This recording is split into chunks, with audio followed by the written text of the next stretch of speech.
અને વાત કરવી છે કચ્છના પૂર્વ ગાંધીધામમાં માદક પદાર્થોના દૂષણને જડ મૂળથી ઉખેડી નાખવા માટે પોલીસ અધિક્ષક સાગર બાગબારાના માર્ગદર્શન હેઠળ પોલીસ સક્રિય બની છે।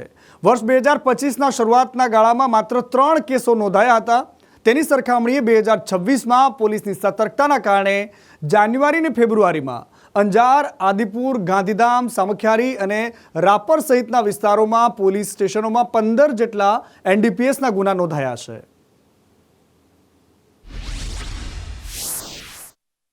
આ વર્ષના 2 મહિનામાં જાન્યુઆરી અને ફેબ્રુઆરી 2026ના મહિનામાં ટોટલ 15 જેટલા એનડીપીએસના ગુના નોંધાયેલ છે, જેમાં 18 જેટલા આરોપીઓની ધરપકડ કરવામાં આવેલી છે।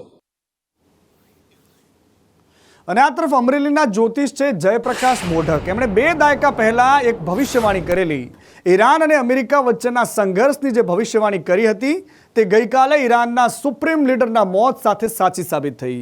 આ ઘટના બાદ તેમની પરમાણુ યુદ્ધ અંગે પણ આગાહી છે। એમણે લોકોમાં ચિંતા જગાવી છે કે જેમણે વાત કરી એ વાત સાચી સાબિત થઈ રહી છે। યુદ્ધની ભયાનક આગમાં લપેટાઈ જશે યુરોપ, અને આ વાત એમણે 20 વર્ષ પહેલા કરેલી છે। 2006ના માર્ચ મહિનામાં આગાહી કરેલી એને આજે 20 વર્ષ થઈ ગયા, અને આજે આગાહી ચરિતાર્થ ઠરી છે કે અમેરિકા ઉપર જે અણુબોમ્બ ફેંકવામાં આવશે એવી જે મેં આગાહી કરેલી એ 20 વર્ષ પહેલા કરેલી, અને એ પરિસ્થિતિનું હાલ નિર્માણ થઈ રહ્યું છે। દુનિયાના દેશોના મ્યાનમાંથી હવે તલવારની પણ અણુબોમ્બ બહાર આવી ગયો છે એવું મને લાગે છે।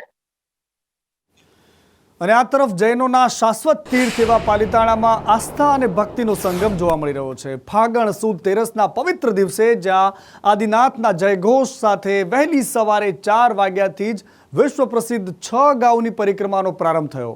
માન્યતા છે કે આજના દિવસે ભગવાન શ્રી કૃષ્ણના પુત્રો પ્રદ્યુમ્ન અને શાંબુબ્ન આ 3.5 કરોડ મુનિઓ સાથે આ ગિરિરાજ પરથી મોક્ષ પામ્યા હતા, જેની યાદમાં આજે દેશ વિદેશના 40,000થી લઈને 50,000 જેટલા શ્રાવક અને શ્રાવિકાઓ અને સાધુ ભગવંતો કઠિન ગણાતી આ પદયાત્રા કરીને ધન્યતા અનુભવે છે।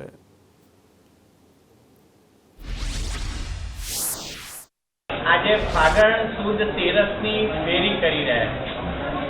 ફેરી શબ્દ વ્યાપારી માટે વ્યાપારની ફેરી, કારીગર માટે કારીગરની ફેરી, રાજનેતાઓ માટે પોલિટિક્સની ફેરી, પણ આ ફેરી ભાવ ઓછા કરવાની ફેરી। તેરસનો દિવસ છે, એકના બદલે 3 ગણું પુણ્ય, ગુણાકારમાં ગુણાય એવું પુણ્ય।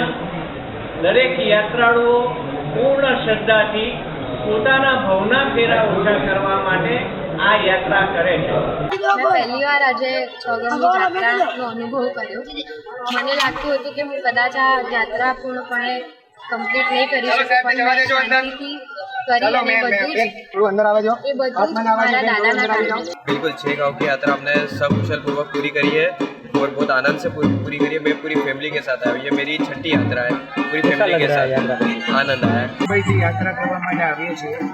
ખૂબ જ મોટી સંખ્યામાં ફાગણ સુદ તેરસની યાત્રા ખૂબ જૈનાપૂર્વક અને ખૂબ શુદ્ધતાથી બધા યાત્રિકો કરે છે।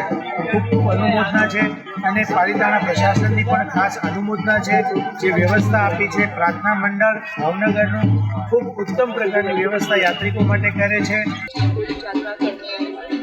शुरुआत से तो अच्छा हुआ, पर जो कोरोना टाइम था वो थोड़ा था, पर दादा की कृपा से वो हो गया। यात्राનું મહત્વ આજ સામે રહ્યા હોય છે। 8.5 કરોડ મુનિ સાથે મોક્ષે કે મહારાજના દીકરા 8.5 કરોડ મુનિ સાથે મોક્ષે ગયા છે। એટલા ફાગણ સુદ તેરસ 1000 વર્ષથી આ પરંપરા છે, પણ આજની વ્યવસ્થા પંચાયત મંડળ કે ગવર્મેન્ટનું જે ગ્રુપ છે ખૂબ સરસ છે।